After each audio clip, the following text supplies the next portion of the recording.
What is going on, everybody? God bless you. Thank you for joining In Context with Jim Green, where we vehemently defend the faith and send the sinner and the saint to the gospel of the one and only Jesus Christ of Nazareth. Appreciate you guys joining on. I want to give y'all a quick update of what's going to be going on with the channel.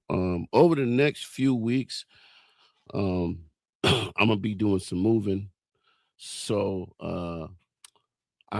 I'm not going to be able to. Let's see. Let's see. What is today? Today is the third, right? Today's the third. So over the next, I'm gonna say I'll probably do a broadcast next week. In the next 2 weeks, I probably will be off because I won't be able to have the studio set up and whatnot. So my live broadcast won't be active starting. Let's put it this way: next week will be the final one of this month, final live of this month. That doesn't mean that nothing will be going on my channel. I'm still going to post videos on the channel, but just will be no live. But do not fret because I'll be coming back at Ju- um I'll be back as soon as I get my get set up at the new place and whatever. And we can continue on from there. So I just want to give you guys an update, and then I'll post this in the community as well, so that everybody is on the same page. So what am I doing today? Today, the topic is Jews are not Gentiles. Jews are not Gentiles. So if you are coming on in the chat and you're in the chat and you believe that Jews are Gentiles in some kind of way that can become Gentiles, then we can have a conversation. Now, I'm going to be honest with you.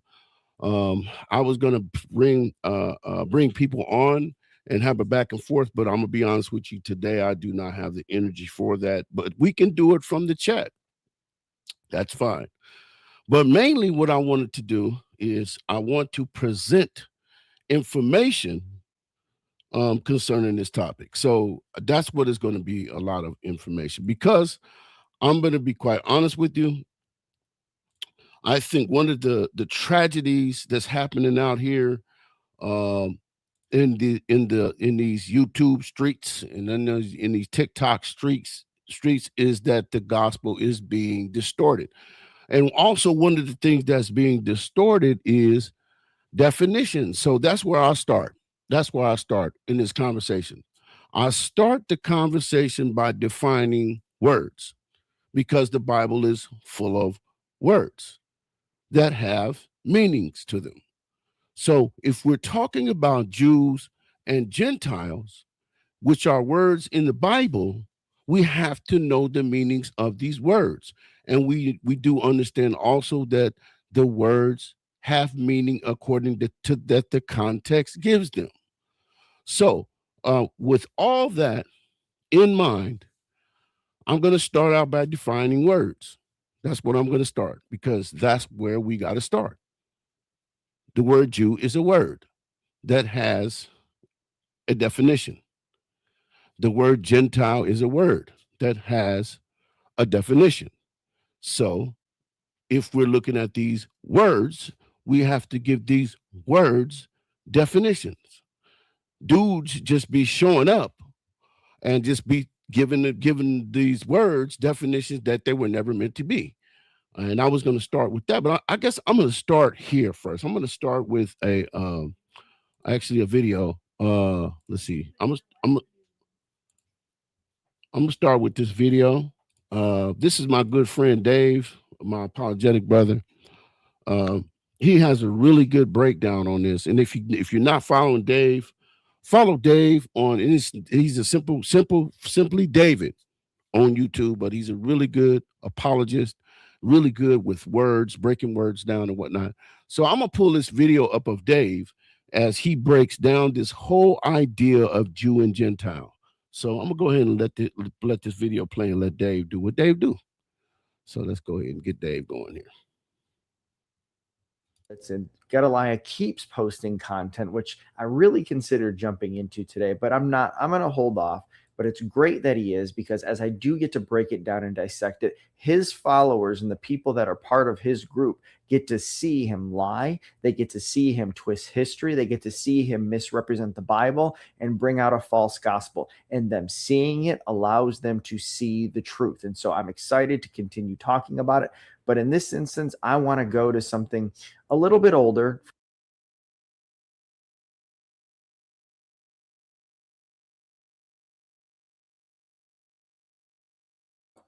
He said something that that was very important, and it's going to be my position going forward. At this point on this channel, I'm just going to let everybody know that I think I have gone past this idea of winning debates. Okay, this is where I am with debates. I'm past winning debates, because honestly, that's not what I'm here for. I'm not here to win a debate. I'm here to win people to Christ.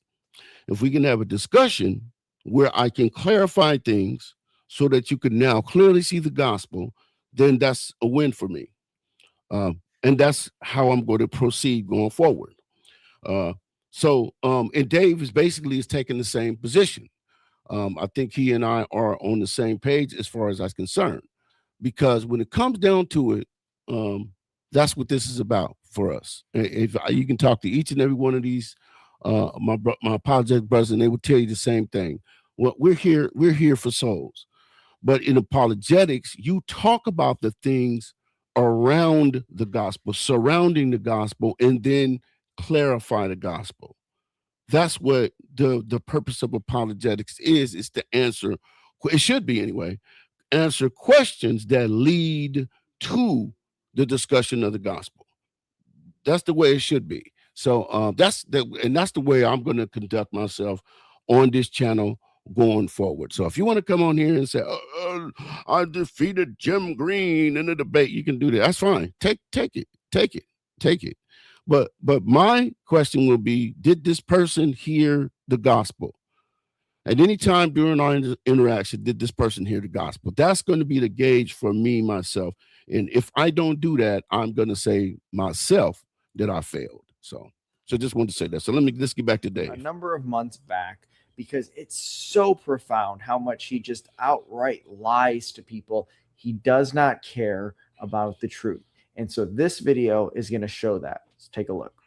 But here's my question. Neither Jew nor Greek. That's only two different nationalities. If you're an IUIC, please stop and listen. I know you probably don't want to hear from me, but this is incredibly important, because you're about to see that one of your leaders is either knowingly lying to you, or he is pretending to know what a source says without ever having read it. So the question comes up. Galatians 3:28, Jew and Greek. He presents it as simply two races. But if he's read the Zondervan Compact Bible Dictionary, when it says the word Greek, he knows that that's not just about two races. In fact, his own comments give away that he knows it's not about two races. Why? Well, he says, as we go forward, that according to the Zondervan Compact Bible Dictionary, Greek in the Bible means Hellenized Jews. Well, that's not what it means according to the Zondervan Compact Bible Dictionary, but by that admission or that argument, he admits that it's not just referring to two races. But let's go into the Zondervan Compact Bible Dictionary and let's see what it actually says about the meaning of Greek. So I want to stop right there, because Dave, again, is bringing out another really, really good point. And I'm just going to say this to whoever watches this video, whoever sees this video. The sources that you use are very important. And I'm going to say this. You that are using the Zondervan Compact Bible Dictionary, don't cherry pick it, okay? Don't cherry pick it. Don't cherry pick anything. Don't cherry pick the Bible.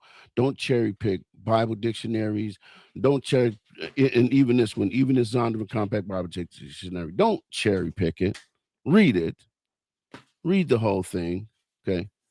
Read the full paragraphs. Read the full meanings. Okay. Don't pick out parts that you want, because that's what false teachers do. Okay. A false teacher never wants you to get the full meaning of a word, because if you get the full meaning of the word, you're going to stop believing in what they teach. So I'm telling you, when you do your reading and your studying outside of them, please read in full. Please study in full. Okay. Don't just take somebody's word for it on the internet, on YouTube. Don't just take their word for it. Okay. Study it. Now listen to this breakdown from the Zondervan Compact Bible Dictionary. That is the primary One West dictionary. I'm going to tell you this right now. These people act like this is the only Bible dictionary in existence, period. It's the default for One West. Okay? Somebody tell me if I'm wrong. If I'm wrong, can I go to a different dictionary, which I'm going to go to a few in a minute to do some defining, but we're going to let Dave go to the Zondervan and break it down for us. To find this definition, we actually have to look under the term Greece. Remember, he's looking at Greek. The Zondervan Compact Bible Dictionary sometimes puts multiple words under a single entry. Here it says Grecia is Greece, the home of the Hellenists. Greeks and Grecians, however, are to be distinguished. Greeks are generally those of the Hellenic race, but the word may be used to indicate non-Jews, foreigners, and aliens. Notice there it cites Romans 1:16. Yes. Where Paul talks about the Jews and the Greeks, referring to non-Jews, foreigners, and aliens. I want to stop right there, because I think this is a very important point that needs to be talked about. So guess what I'm going to do? I'm going to bring up the scriptures. He said Romans, and that's what the citing is in the Zondervan Compact Bible Dictionary, Romans 1:16, right? So here's what I'm going to do. What I'm going to do. Okay, we go. Hold on. Is this it? Yes. Okay. So here is the scripture that he's talking about. Bring it up real quick.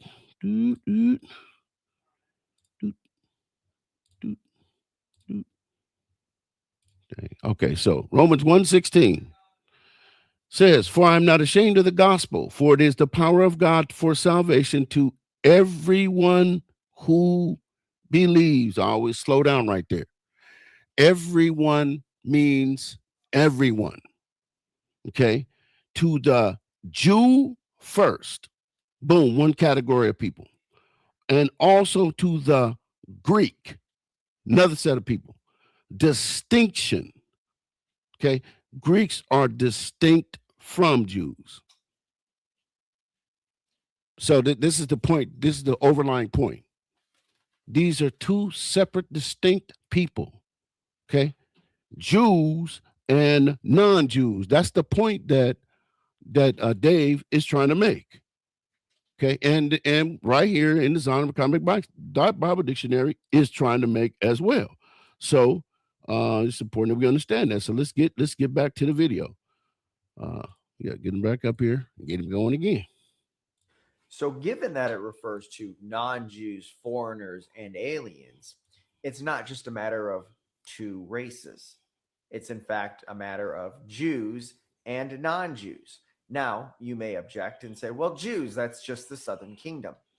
Well, let's find out what the term Jews actually meant come the first century. Here's the Zondervan Compact Bible Dictionary on Jew. You can pause to read the whole entry, but the highlighted part that I highlighted says, as most of the exiles came. So I'm going to break all this down for y'all. I'm going to bring it up close. I know this is kind of, because I'm looking at it on YouTube. It's not zoomed in. He's speaking, so you guys can hear it, and I'm going to break it down. I'm going to break all this down, what he's saying, to verify what he's saying in as far as identifying what these words mean. So let's go ahead and do that. Hold on. Let's continue. Just so y'all know. Came from Judah and as they were the main historical representatives of ancient Israel, the term Jew came finally to comprehend all of the Hebrew race throughout the world. Similarly, Thayer's lexicon says before the exile, citizens of the kingdom of Judah. After the exile, all the Israelites. So here's the definition, and y'all see it when I give my presentation, that the word Jew changed after the exile. Before the exile, talking about the Babylonian exile, the Assyrian captivity, all that, it just meant people from the line of Judah, from the bloodline of Judah. After that, it meant all Jews. It broke down all Israelites. I mean, so Gedaliah here and presumably the rest of the leadership at IUIC, they know this because they have this resource available to them, but they hide it from you and lie about it because that's the only way they can keep you in, get your money. Yes. That allows them to go on trips around the world for their ministry. Yeah. That's what it comes down to. And go on these trips, even though we're in land of our captivity, but they can still travel all over the place. Just super weird, right? Super weird, right? Okay, so let's now, where was the actual lie, though? Well, let's take a listen and see what was said. Actually, when you look up in the Zondervan Bible Dictionary, it tells you that the Greeks spoken of in the New Testament were Hellenized Jews. He says that when we see Greeks in the New Testament, according to the Zondervan Compact Bible Dictionary, that means Hellenized Jews. Let's go back to the Zondervan Compact Bible Dictionary and let's look at it again. It says Greeks are generally those of the Hellenic race. So you have a race of people, but the word may be used to indicate non-Jews, foreigners, and aliens. Yeah, let's y'all hear that? continue. Grecians were Greek-speaking Jews, folk of the dispersion from areas predominantly Greek. And notice it cites Acts 6:1. Acts 6:1, the word translated by the King James Version as Grecian is the word Hellenistes in Greek. This word means Hellenized Jews. So here is the reference. Notice Acts 6:1 is specifically called out to copy the manner and worship of the Greeks or to use the Greek language. A Hellenist, one who imitates the manners and customs or the worship of the Greeks and uses the Greek tongue employed in the New Testament of Jews born in foreign lands and speaking Greek. So going back to the reference, notice the second sentence in the reference here from the Zondervan Compact Bible Dictionary.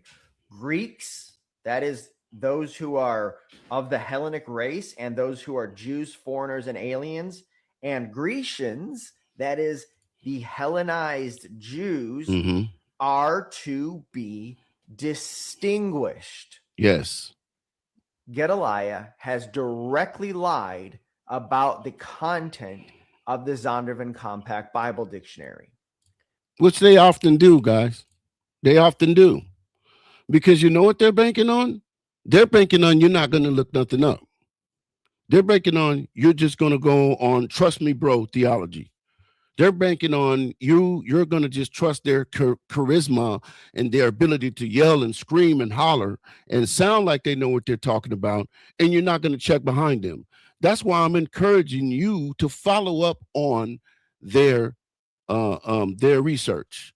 Just like I tell you to follow up on mine. I tell everybody to come to my page. Look, if you find some fault with me, come behind me, do some research, and let's go through that research. Plain and simple. So that's where we are there. Willie Valerie, appreciate you. Thank you for joining in. D-Love, appreciate you. Thank you for joining in. Glory and Honor, thank you for joining in. Lauren Rowland, thank you for joining in. I appreciate you guys all coming to hang out with me today. So let me let Dave get through this, because I'm gonna just lay out everything that he's talking about. I'm gonna define this. Stevie Rankins, appreciate you. Thank you for stepping in, my brother. Appreciate you.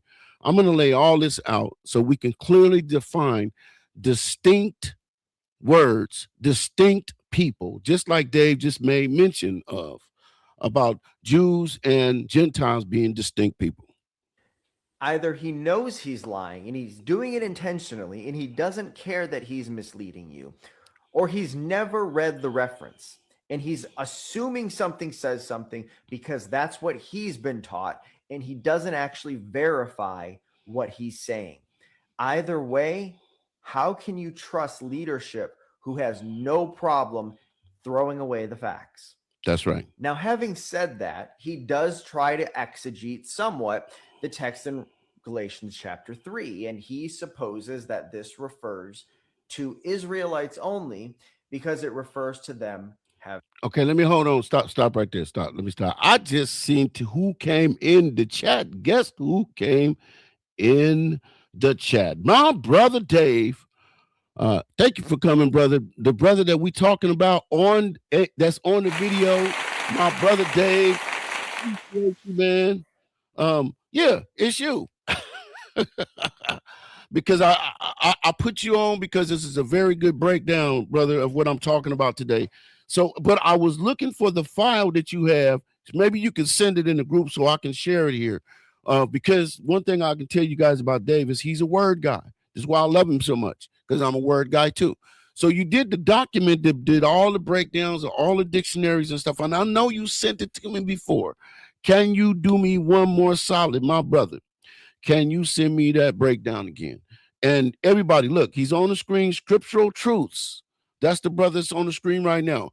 If you want to do a drill down on biblical words, this brother is somebody you need to know. Okay, you need to be on his channel. You need to be watching his content, because he's called what I call a wordsmith. Okay, very much so, like I said, like myself. And you will learn something from Dave.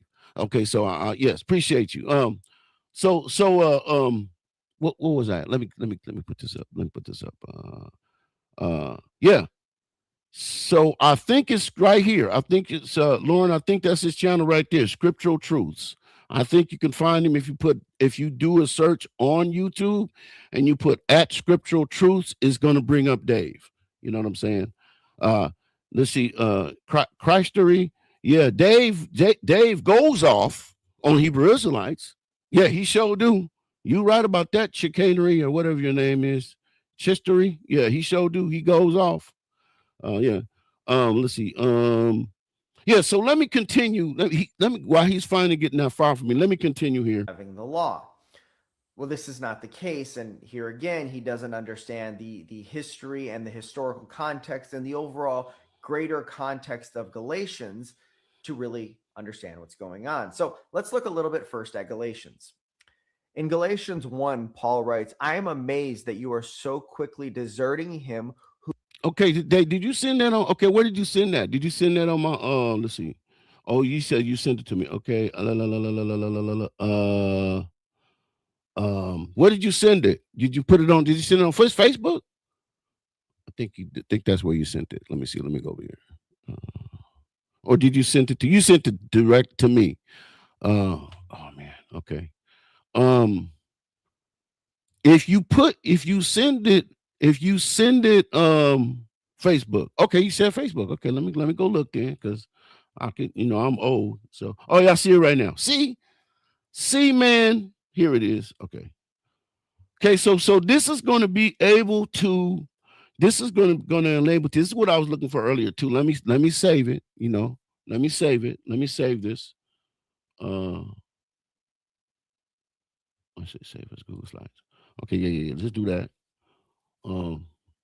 And now I would have just been doing this. I'd have been doing this as a presentation as opposed to that. But that's fine. That's fine.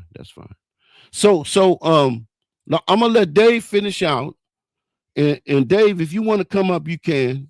You know what I'm saying? It needs to be viewed in presentation. I think so. It's up to you. If you're busy, that's fine. But I just want to do a good word breakdown. That's what I wanted to do today. I just wanted to do a good word breakdown. He says shoot me a link. Okay, so let me do that. Where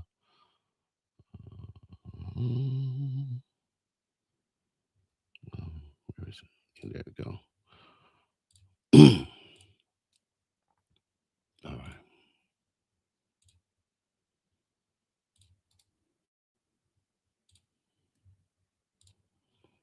All right, Dave.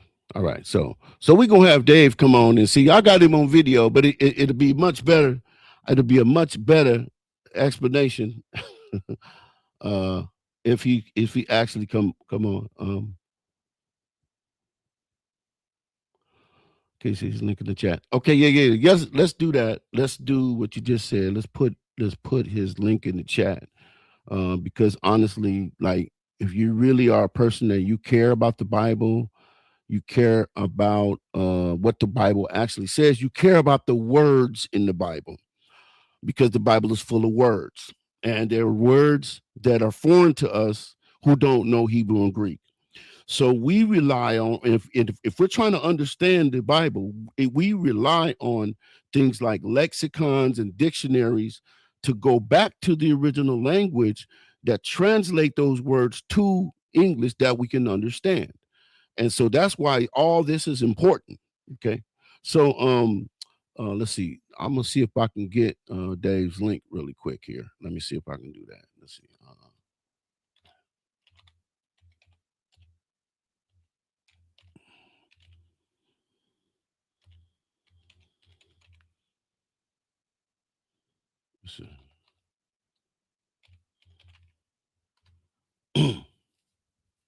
And there he is. Hold on a second. I'm gonna get you this link right here. And then I heard my brother come in, so I'm gonna bring him up.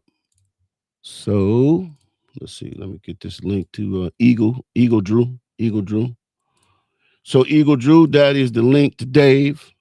And let me bring my brother Dave up. What's up, man? My brother Dave. How you doing? What's happening, my brother? Welcome back to the show. Appreciate you, man. Thanks. I'm in here. Hair all wind blown. I've been outside. Good to be with you. Yeah, good to be with you too, man. I just was I wanted to do this word breakdown, and Dave, you're the first person to come to my mind whenever I'm talking about Bible words. You just pop right in my head because I know you're really good at that. So I found this video. I said I'm doing Jew and Greek today, or Jew and Gentile today specifically, but we know that's all encompassed. You know what I'm saying? Mm-hmm. And so this video came up, and I'm like, I'm just gonna put Dave on the screen. You know what I'm saying? So that's what we were doing before you showed up, man. But how you doing, my brother? I'm doing real well. Good to be with you. Yeah, kind of funny. Our brother, I don't know if you know Soup on TikTok. I'm sure you do. Yeah. He was just on the streets with IUIC like 5 minutes ago. Really? Yeah. Oh, yeah. Going at it there in Atlanta. We're going to get some footage? Yeah, I'm sure. Yeah. Yeah. Yeah, man. That's going to be rich. I'm looking forward to that. I am, man. But so this is what we're doing, man. You sent me the that document, and I'm gonna go on ahead and pull it up so we can kind of go through it. You know what I'm saying? Because like I said, this is what we're doing. Because Dave, we're on the part of the video that's very important. The statement that you made is that we need to understand that these are separate, distinct people. And the last time I talked to somebody about this, that's what I was trying to get them to understand, that there's a distinction between these people. These cannot be the same people. It's impossible for them to be the same people. And so, but you know how we do it over here. We like to show our hand over here. I don't like to just be talking. I like to show you what I'm talking about. And this is this part. We were kind of on this part right here. So hold on a second. Let me do this right here. I want to get to, because we kind of went through the Jew part, but let me see. Where are we at? Okay, yeah. Let's get to the Greek part. That's if we could just pivot back to that, because there's so I have a new deck I'm working on, which I actually, the one I've shared with you, I'm not sure you had a chance to look at it yet. and there is a lot more information, a lot Beautiful. of ancient primary sources. But one thing I really want to hit on, maybe two things real quick, maybe you discussed this already, is First Chronicles chapter 9. Have you guys gone into that at all? I haven't yet. Okay. So one of the big things is that the Hebrew Israelites will like to say that only the southern kingdom returned to the land. And this is just absolutely false. Now, to be clear, what is not being argued here is that all of the tribes came back, as in every person from the tribes. Yes. All the southern kingdom didn't come back, as in every person from the tribes. But all 12 tribes are represented in the people who came back into the land. And we see this represented in First Chronicles chapter 9. Now, people are going to be like, well, First Chronicles 9, stuff with the kings comes after that. Yeah, this is right after the genealogy. Let me just read real quick verses 1 through 3. Okay. It says, so all Israel was enrolled by genealogies, and behold, they are written in the book of the kings of Israel. So the book of the kings of Israel, this is dealing with all 12 tribes, the genealogies that had led up to this chapter. Yes. And Judah was carried away into exile to Babylon for their unfaithfulness. Now, the first who lived in their possessions in their cities were Israel. So Israel in verse 2 is the same Israel as in verse 1, all 12 tribes. We're going to get more specific. The priests, the Levites, and the temple servants. So this is in their cities. So all various different cities. But now we're going to get real specific and call out some tribes by name. Some of the sons of Judah, of the sons of Benjamin, and of the sons of Ephraim and Manasseh lived in Jerusalem. So Jerusalem, when they first returned, had Judah, Benjamin, Ephraim, and Manasseh all living in that city. Luke chapter 2, 36 through 38, you have Anna of the tribe of Asher there. So here's the predicament for those who want to say, oh, Jew just means southern kingdom. What were these other people being called in Jesus' day, and where do we see it? Because it's just like they just disappeared. No, they're the Jews too, because as all the scholarship shows, all 12 tribes are getting called Jews by that day. It's crazy. Yeah. Wow. Yeah, that's good stuff, man. That's good stuff. And so, so very all encompassing understanding of the word Jew. You know what I'm saying? And before you got on, I was making the point that the word Jew actually meant something different in the New Testament than it did in the Old Testament.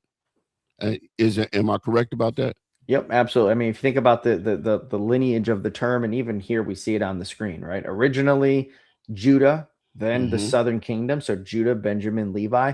Paul's of the tribe of Benjamin. He calls himself a Jew. In Galatians chapter 2, he says he's a Jew by nature, in fact. So showing that by nature being a Jew at this point did not refer just to the tribe of Judah. But then eventually the whole nation, all the race is called Jews. Even those who are often in apostasy. You have a magician that's a Jew in Acts chapter 13, and yet he is still called a Jew. In First Maccabees chapter 7, verse 5, you have the Jews. They're not called Jews here, but I still want to make the point. They're called Israelites, or men of Israel. They've gone off and followed the rulings of Antiochus. They've gone off. They've stopped identifying as Jews, but they're still wicked and godless men of Israel. They're not Gentiles. Right. Yeah. And I like to make the point, Dave, that just because you're acting like you're not, you're acting like you're not a covenant people does not mean that you're not a covenant people.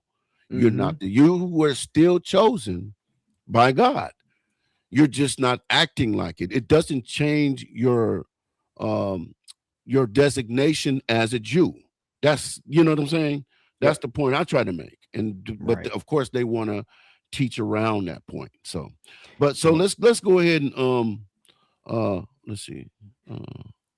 Okay. The Greek. The Greek. Let's get into the Greek. Because this actually is when it gets really interesting, because they want to fight for this word Greek and Greek and Grecian and Gentile right now.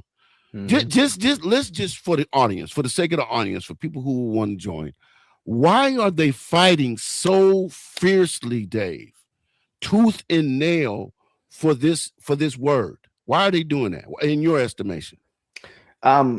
It's their only way to get a get back. They have so much hate in their heart. I mean, it's not IUIC, but with IUCPK, I mean, Captain Tazariak has just flat out admitted he doesn't like white people, and now he feels okay not liking white people because of this. If you bring other ethnicities, other races into the picture, now you have to be inclusive, and it's not just about you. You don't get the get back you're looking for. You don't get to justify your hatred anymore. You have to be accepting and loving to other people, even though the Bible, in fact, calls us to love our neighbors and our enemies. That's right. So that's really what the Bible teaches, regardless of whether or not other people get salvation. Right. But that's ultimately what I see it stemming down to is they need to be able to have a way to keep others out. And I want to be clear too. It's not new to them. Like you have the Christian identity movement. It's a white supremacist movement stemming out of Anglo-Israelism, and same was true there too. But it was in reverse. It went the opposite way. Both sides equally wrong.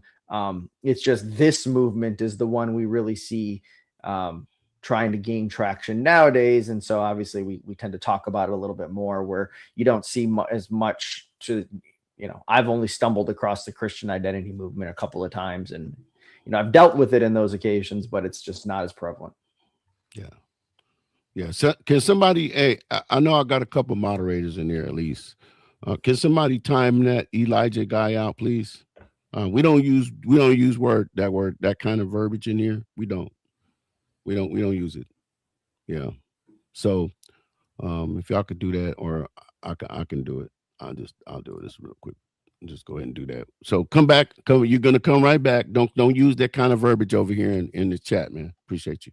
So Dave, let's talk about this word Greek, man. That we got right here. Let's go ahead and do a quick breakdown. Let's go. Sure. So Greek in Greek is the Greek word Hellene. And this noun, this term is what I was actually trying to say, refers simply to one of two things. One, it's used of Greeks specifically, like the Greek ethnic heritage. And then more broadly, it's used as an equivalent of Gentile. So anyone who was not an Israelite, sometimes Paul will use Greek where he otherwise uses Gentiles, and the terms are basically interchangeable. And this largely stems from the fact that everyone who was essentially around Paul in his ministry, for the most part, if they weren't a Israelite, they were a non-Israelite, a Greek, and Greek was the majority of the population.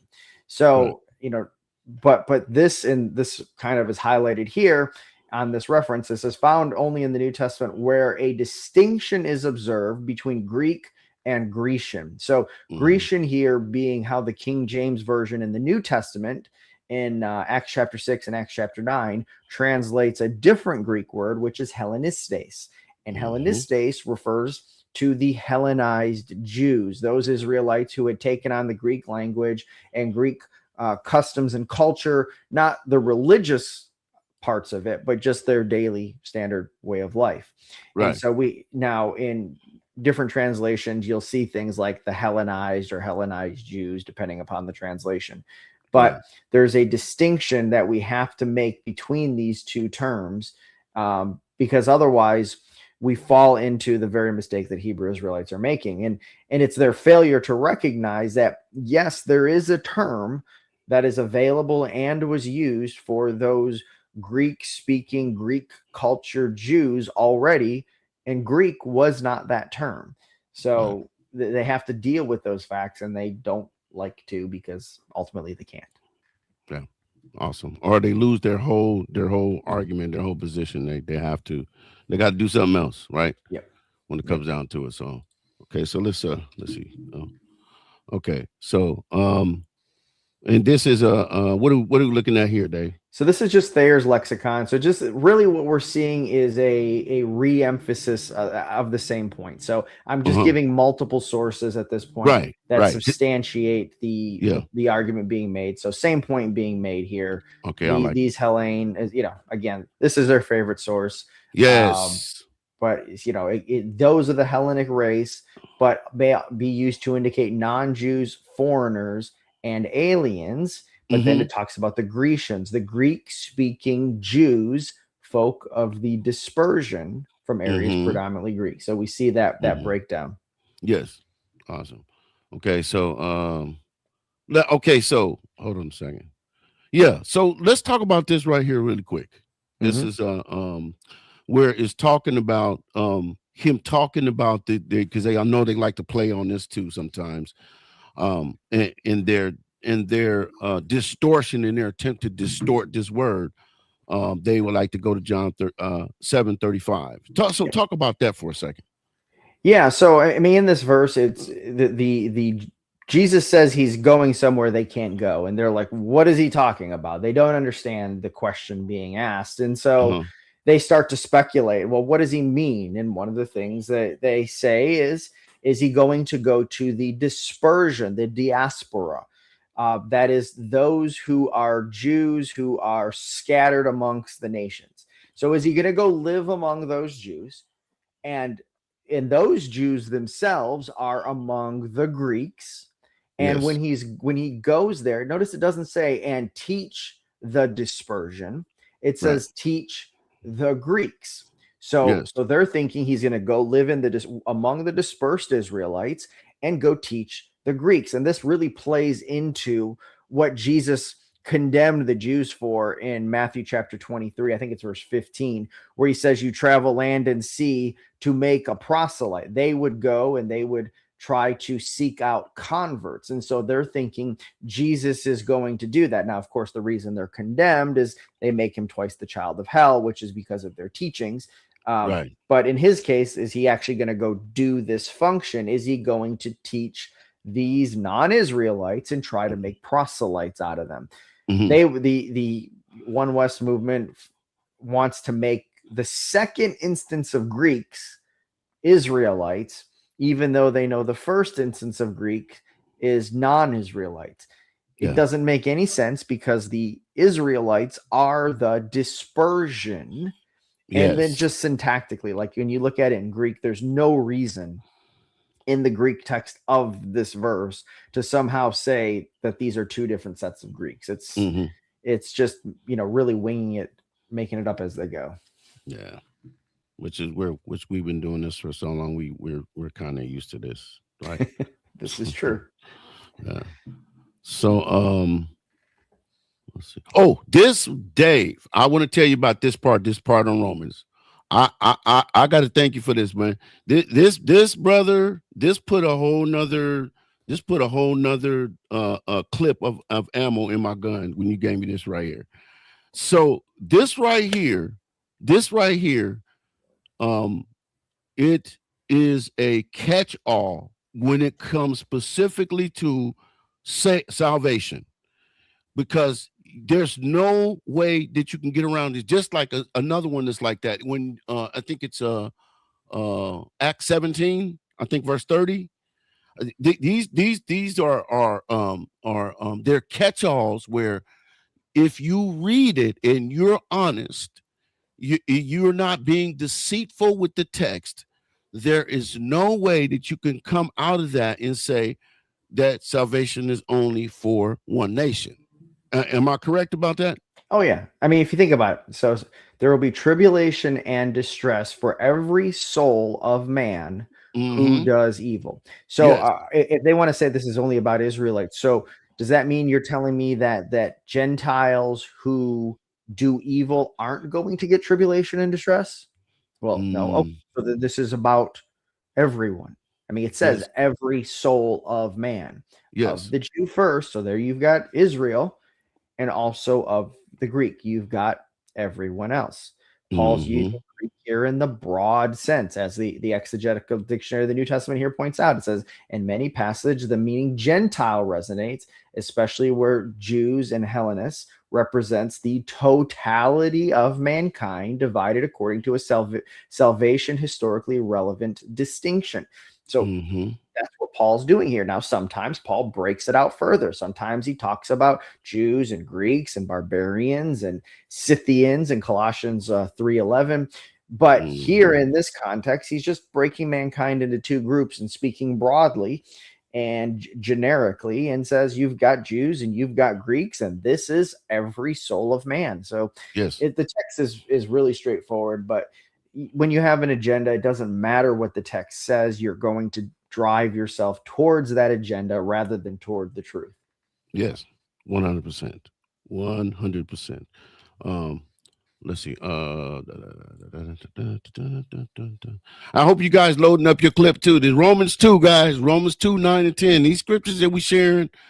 And just so y'all know, everybody that comes here, y'all know, one of the education, man. I want y'all to be educated. I want y'all to be able to use this in your communication, in your interactions, in your back and forth with who your friends, your families, in these chats and Facebook or wherever you go. I want you to be able to use this stuff. That's the reason why I present it. So this is a good opportunity to learn. Okay, so we already covered Hellenized Jews. Let's see. And as I'm flipping through here, you can stop me if you wanna expound on something, Dave. Yeah, well, let's just talk about this story real quick with Antiochus Epiphanes, because this is kind of where they go to establish the idea of Jews being Greeks. And what happened? So Antiochus Epiphanes was a ruler of the Greeks, and he reigned for about 11 years. Now, they don't tell you a lot of this historical context because kind of undercuts what they believe. And he decides to make it a law that you can't identify as a Jew and you can't keep the customs of the Jews. And so they'll go to 1 Maccabees 1, where it says that this is the case. And they'll say, see, if they couldn't call themselves Jews, what could they call themselves? And the answer they're looking for is Greeks. Well, here's the problem. Yes, some of them followed after Antiochus and did what he said.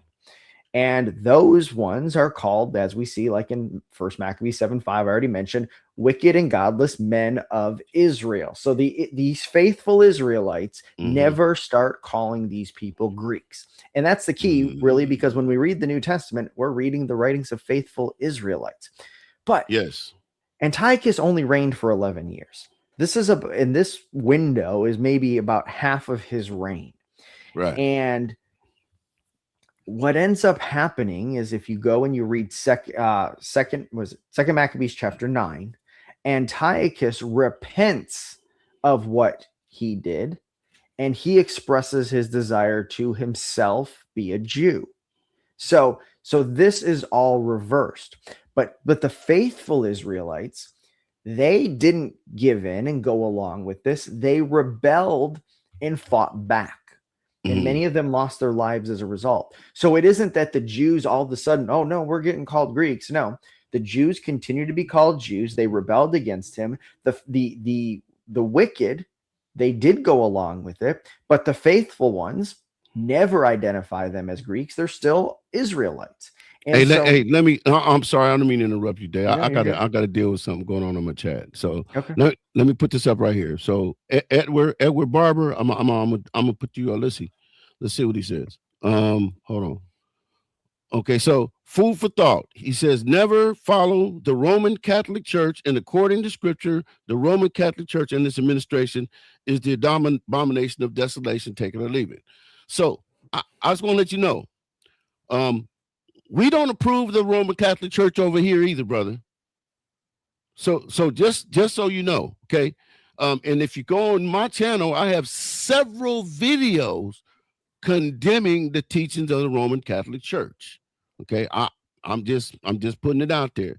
As for your Israel of God church, no one here is going to that church. I'm not going to put that up because we don't believe in the teachings of the Hebrew Israelites. We just don't. That's what we're talking about here.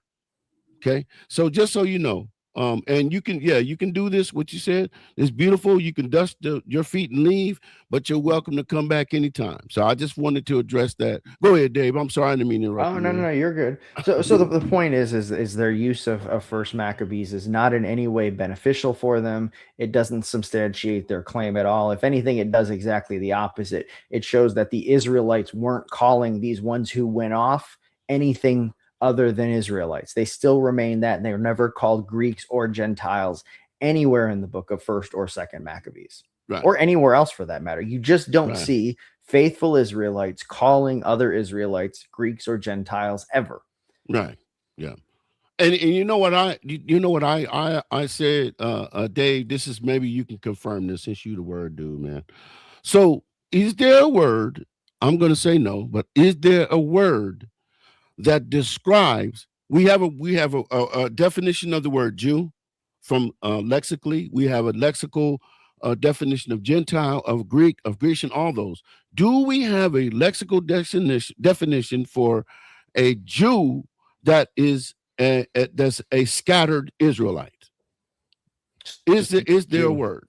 Just a Jew, or the diaspora? Diaspora. That's the closest thing that I found. Yeah. The closest thing I found is diaspora, but again, first of all, is scantly used in the scriptures, and it still doesn't justify a to say that person, that Jew became a Gentile. Right. That's the problem that I have. Dave, if I'm in a Gentile nation, if I'm in away from where my Jew, let's say I'm away from Jerusalem. I'm a Jew. I'm away from Jerusalem, and I travel to some part of Asia where it's not my country no more. I'm still a Jew. Yep. Nothing changed except my geography. But these people want you to believe that because your geography changes, that changes who you are. That's foolishness.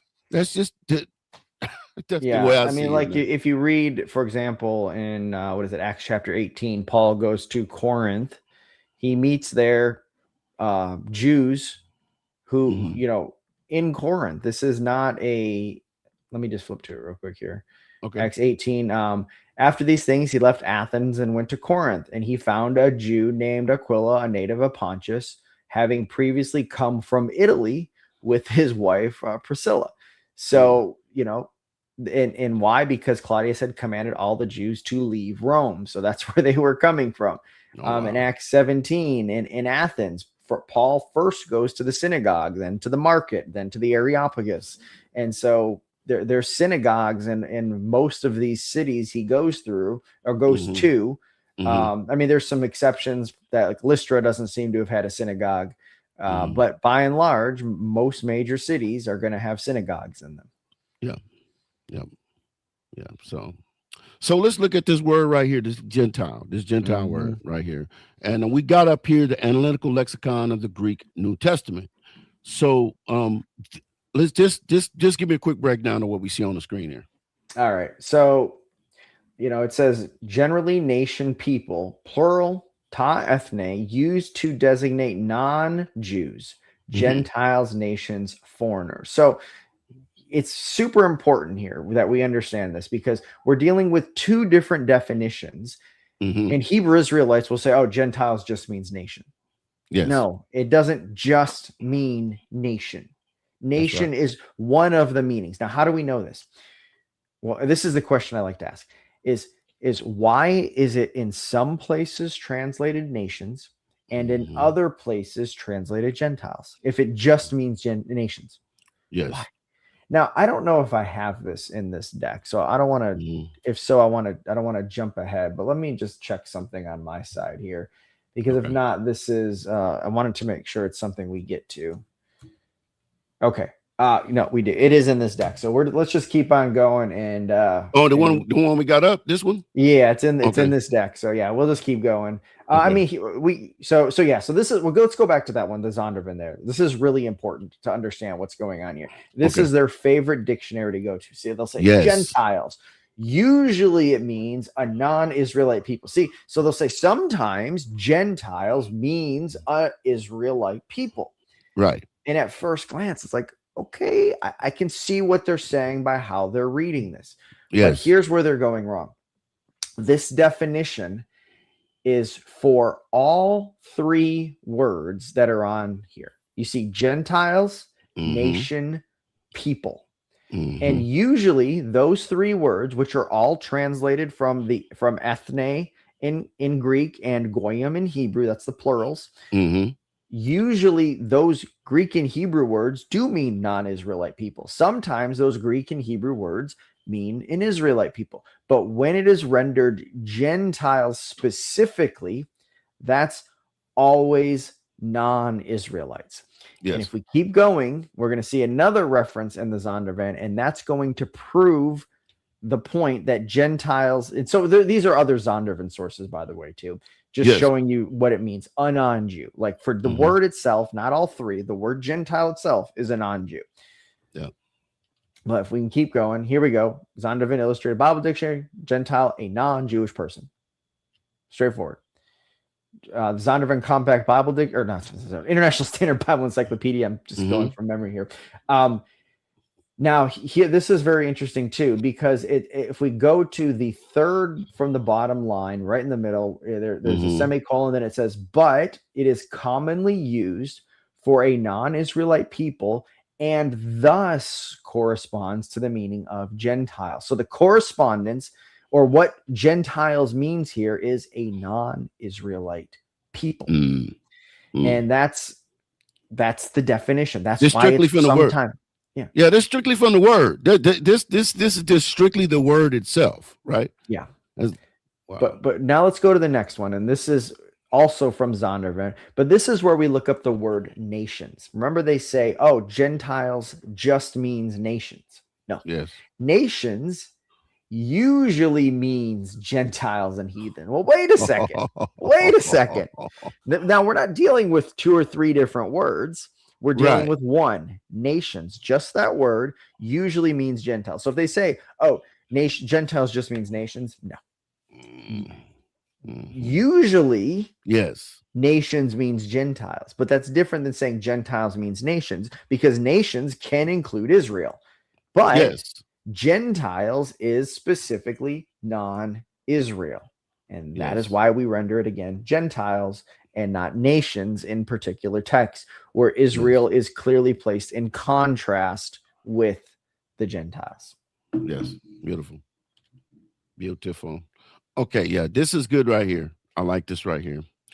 This is a turning point. This is what I see as a turning point, and where we see a distinct move of God toward non-Israelites in regard to salvation. This, for me, this is a historical marker, and that's at Acts 9:15.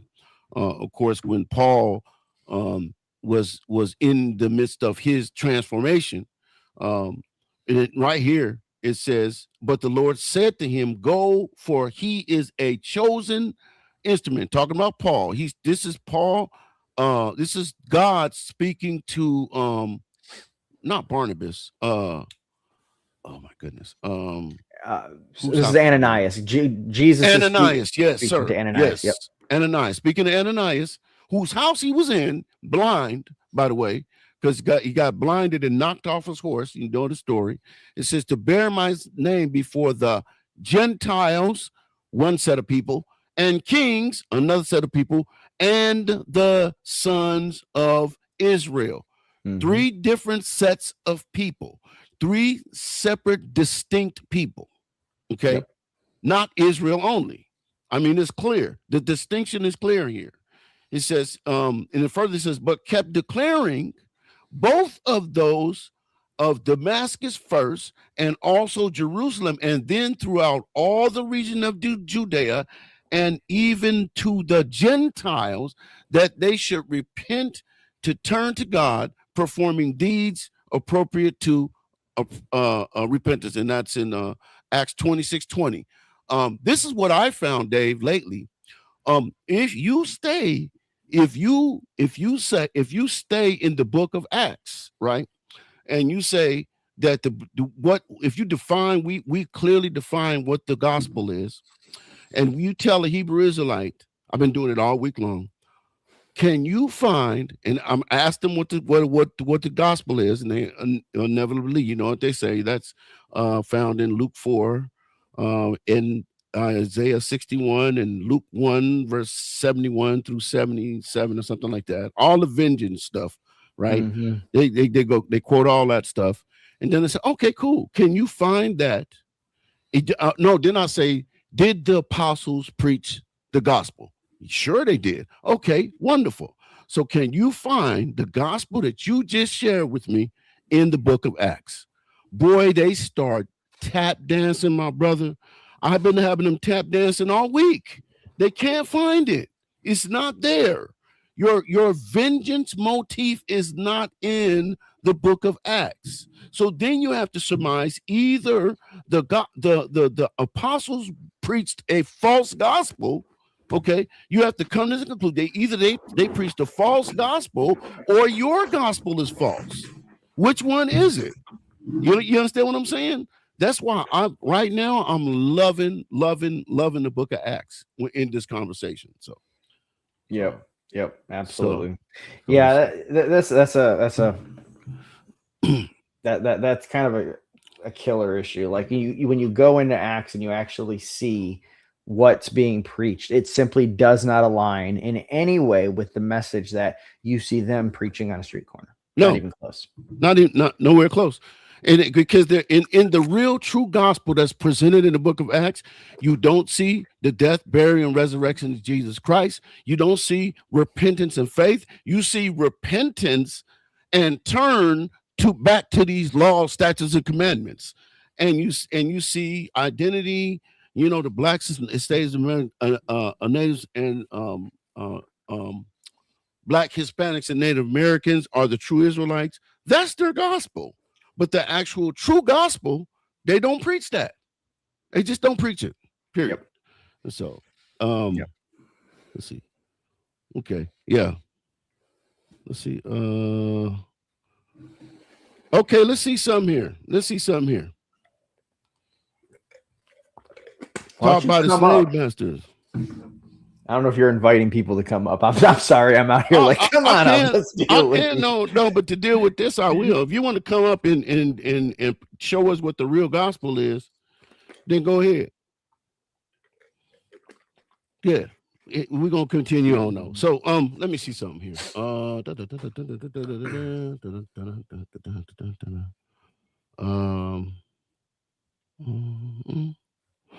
Oh.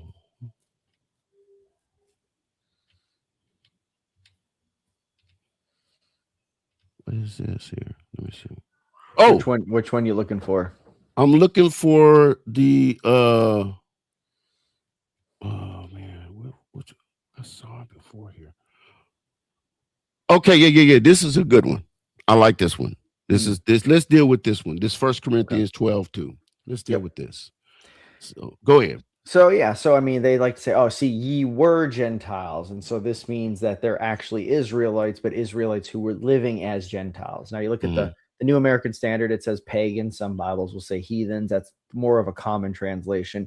To the change of mindset. Now, there's a couple parts we need to break down here, and I don't think the deck deals with all of it. So let's just keep going. I think there should be another slide. Oh, should be something. Okay. Yeah, let's just keep going here. Is this so?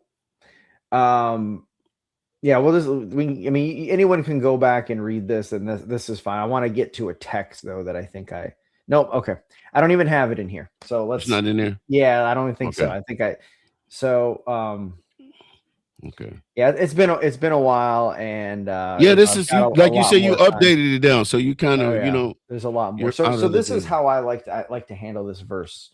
So in terms of ye were Gentiles, if you go back to chapter 10, verse 32 in the book of 1 Corinthians, Paul, let me read it here. Let me flip over there myself.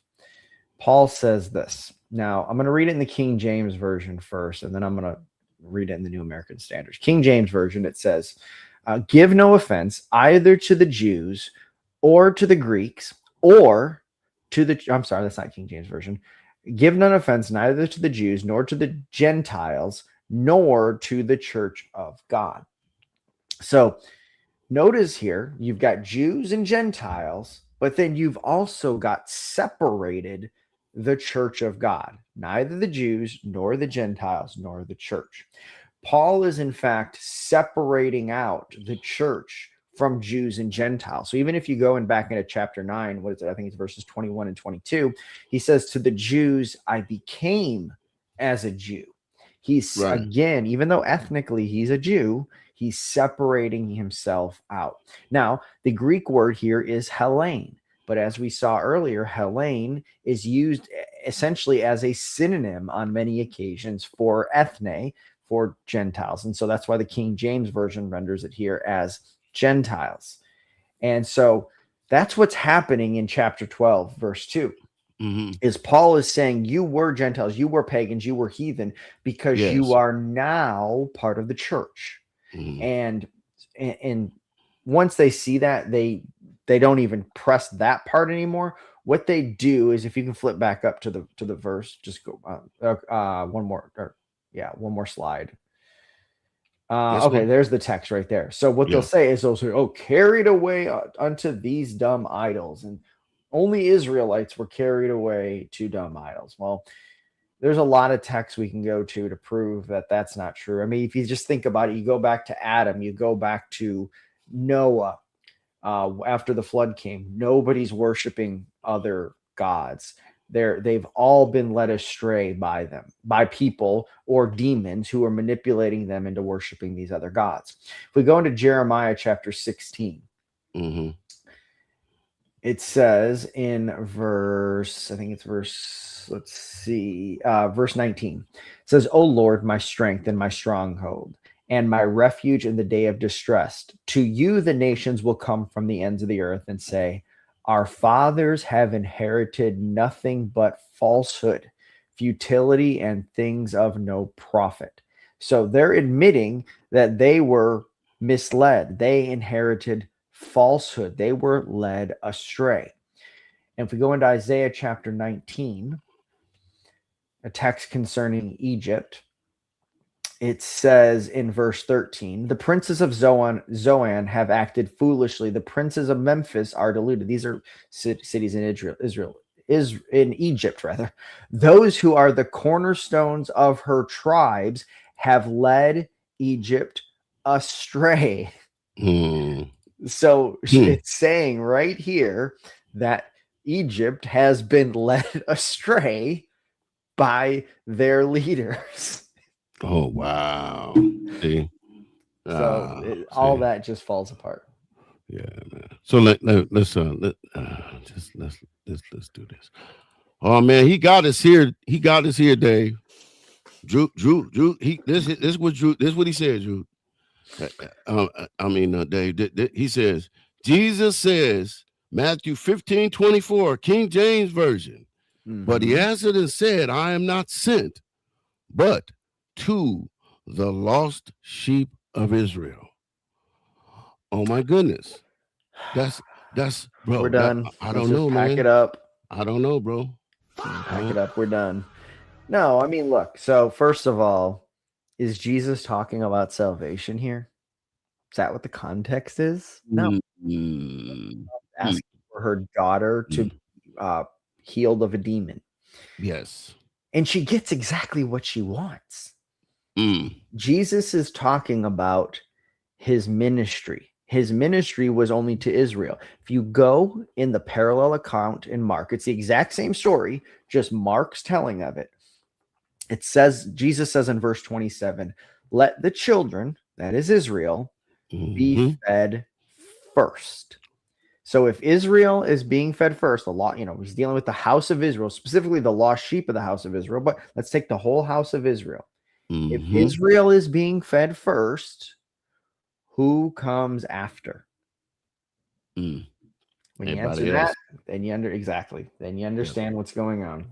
Yeah. So, and this is not nice try, Drew, but we can't do it, man. We can't do it. So anyway, let's move on. So let's see. Let's go to Oh, that's what I wanted to do. I want to do this really quick because we're talking about words a day. So, me being the wordsmith that I am, I like to do what you do, Dave. Yeah, I haven't done my own dictionary like some people have, but I try. Let's see. Ooh, where's it at?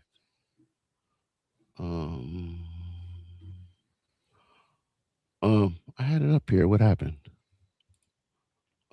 Okay, I'm gonna put it back up here. So for the chat, this is an educational day.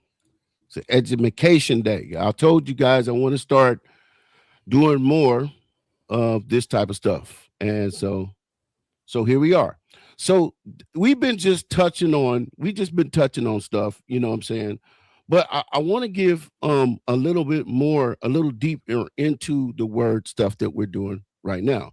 So I have here, matter of fact, let me see. This is the New International Encyclopedia of words. Zondervan's understands the Bible reference series. So this is another product of Zondervan. So if you're a Hebrew Israelite and you're watching, you guys should be interested in this because we're going into your favorite instrument that you guys like to use, supposedly, especially One West dudes, to define words. So let's see. Let me see if I can get a little bit closer. And so we can look at this, and I'm gonna do a little bit of reading. I'm not gonna read all that. It's a whole lot, but I'm gonna read enough. This word Gentile says the word ethnos, the Greek word ethnos, signifies Gentile, pagan, or in the plural, or a nation or nations as distinct from Israel. Get that right there. Distinct from Israel. Did you guys hear that? Everybody in the chat. If you heard me say distinct from Israel, put a 1 in the chat. Okay. If you guys heard me say distinct from Israel, I need y'all to put a 1 in the chat. Okay. Because we want clarity today. So it says the root concept is found in the Old Testament in the words goy and goyim. These Hebrew words usually translated nation or nations originally indicated any people who could be designated as a group by their political, territorial, or ethnic identity. Okay, so in the early books of the Old Testament, these terms are applied to Israel as well as other nations, and we talked about that. You know what I'm saying? We talked about how we can parse that out. We already went over that. So it says, but increasingly, as sacred history moves on, God's Old Testament people develop a sense of their unique identity as covenant people. It says Israel was bonded to the Lord and was significantly different from the pagan people surrounding the Jewish homeland. Increasingly, history shows that the pagan peoples around Israel seduced them from their faith in the Lord and were the antagonists and persecutors of Israel. After the captivity, this is very important. After the captivity, Gentile world powers were dominant over the Holy Land, a fact that galled the Jews of Jesus' time. The prophets portrayed the Gentiles as enemies, the objects of divine judgment. And yet the prophets testified of a day when the Gentiles would know God's salvation. Now, that part right there, Dave, that part right there in itself, that ruffles some feathers because you and I know that there has been for years a conversation as to, and we got some people in the chat right now trying to say the Gentiles can't be saved. You know, I think it's really, I think it's really important. This conversation is important right now because we got groups like Genesis that have gone on record and say, actually, we did some studying And we found out that actually what we was teaching all them years was wrong. Mm-hmm. And there is salvation is for the Gentiles. Now, I've been trying to get them to come on the show. I just let you know. I just talked to. Why are you laughing? Why are you laughing?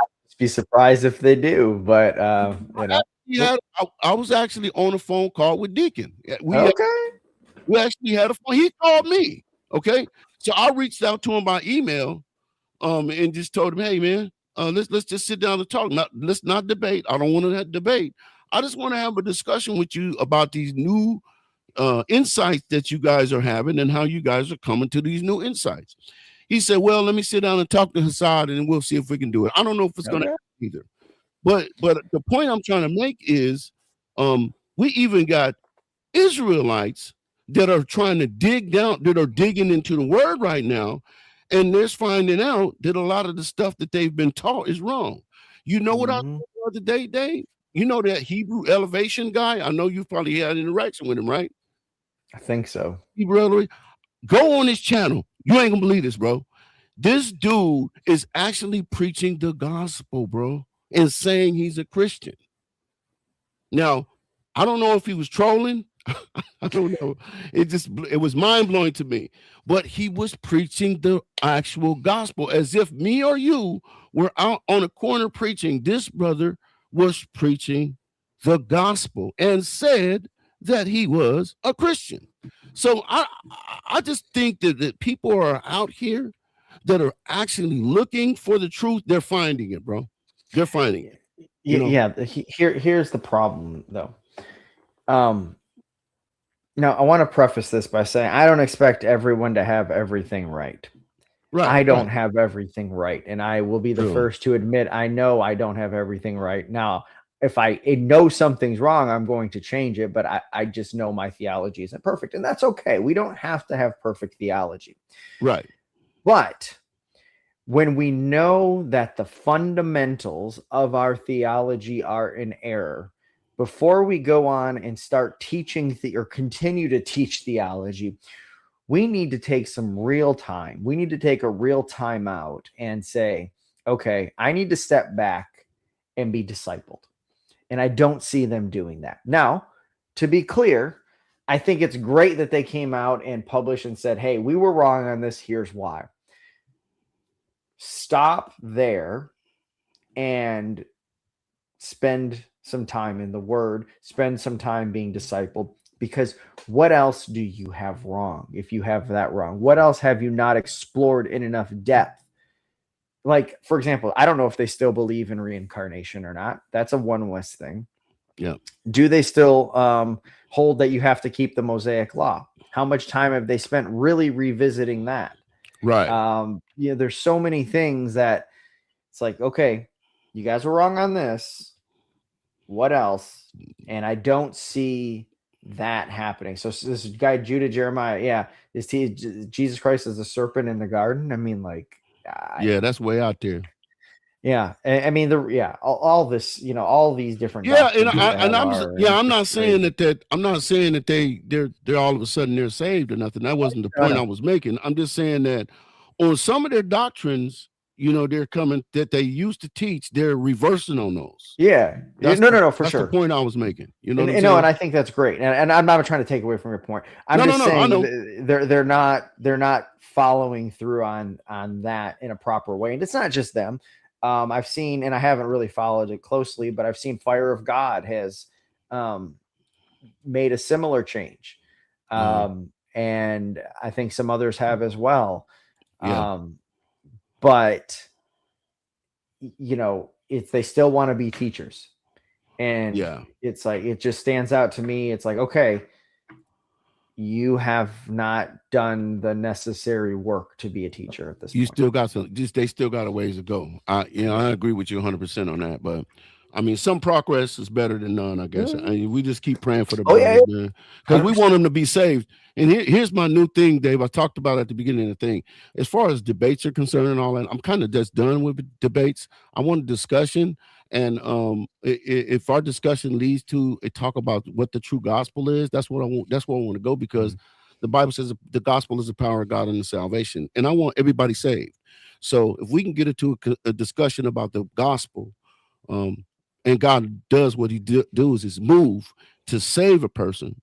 If I can plant some seeds or water some seeds that are already there, that's all I want to do, bro.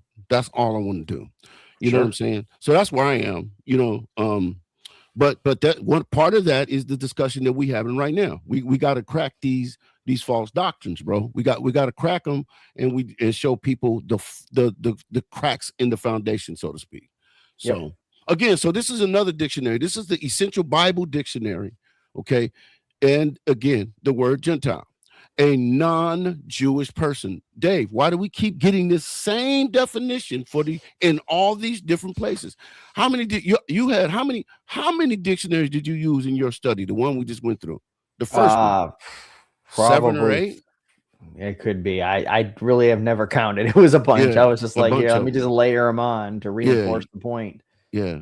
So, and here's another one. This is another one. A non-Jewish person. The English term Gentiles is used primarily in the New Testament to translate a Greek term that means nations. This stuff is repeating over and over again. In the Old Testament, the nation of Israel was supposed to have only limited relations with other people. Over time, the separation between Jew and Gentile became stricter and increasingly hostile. But the gospel ultimately broke down the middle wall of partition between the two. Dave, talk about this middle wall of partition. I think some people in the chat would appreciate that conversation. Let's talk about that right there. All right. So in the temple, there was a physical wall called the soreg. It was the wall of partition. It was a literal wall, and it had these large stone tablets.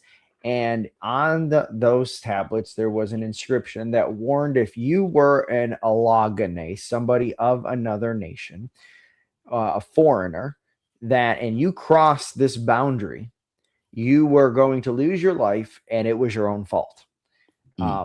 Foreigners were simply not allowed to go past this point. But they were allowed to be in the temple up to that point. From there, you went into the court of women, and then you went into the inner courts where only men, and then where only the priests could be. There you go, right there, perfect. There's a ruin we have today of one of those, and so Paul in Ephesians chapter 2 spiritualizes this as the law, because what was it in the law that delineated God's people and those in the covenant and those outside the covenant, Jews and non-Jews? It was not your ethnic heritage. It was circumcision and obedience to the law. You could become a full convert, which we know from the Mishnah, which was written around 200 AD, reflecting earlier traditions. So traditions from Jesus' day. If you were a foreigner, you could intermarry with Israelites. And so because you were a convert, because you had become part of the covenant people. And so now that wall in those cases would not apply. But what Paul is saying is that the law, spiritualized as the dividing wall, no longer applies, so that in Christ you can remain a Gentile or be a Jew, whether that's ethnically or a convert, and yet you are still one people in Christ. And so that wall no longer matters. Now, if you went to the temple, it mattered because the Jews weren't going to have you. Right. But spiritually, from God's perspective, there was no longer the law standing in place dividing Jews from Gentiles. Yes. And if you can see right there, it tells you just the breakdown of what you said. It says right there, Greek, it says no intruder is allowed in the courtyard and within the walls surrounding the temple. Whoever enters will invite death for himself. That's what this says. That's crazy, yo. You know what I'm saying? And then it says right here, it says this was a warning stone placed at the partition of the wall of Herodian temple at Jerusalem. The wall, it was designed to partition access to the area for worship, preserved for the Israelites, and separated access from the Gentiles. Everything you just said. This was a literal interpretation of the intent of Numbers 151. And when the tabernacle is to be pitched, the Levites shall set it up, and the stranger that cometh nigh shall be put to death. So they had this as far back as Numbers, bro. They already was separating it. This, you see the separation right there, right? Mm-hmm. And how far back this goes. But then we're talking about the fact that Christ brought down that wall that separated the Jews from the Gentiles. Yep. Plain and simple. Plain and simple. Plain and simple. So okay, so let's see. I got one more. And we're just talking about Gentiles right now. So this one right here. Let's bring this one up. Judah, Jeremiah, I have a question for you, sir.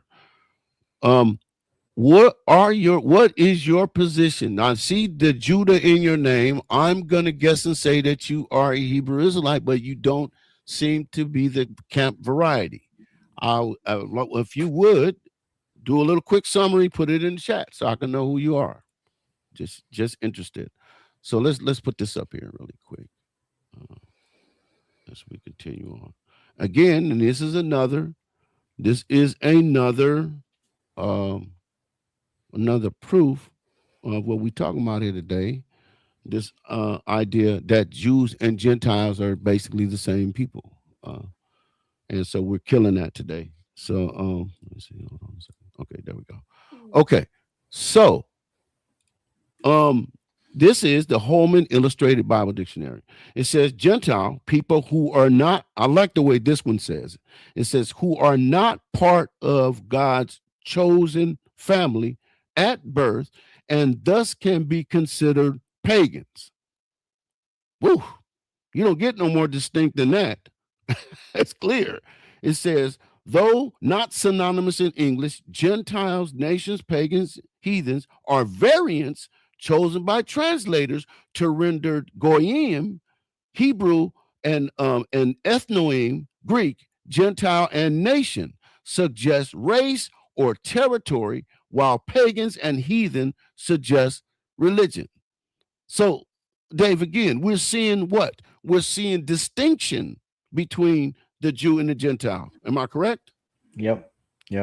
And you know, if it was just used in one way, like if you open up an English dictionary and you put in most words, you're going to see multiple definitions for that word.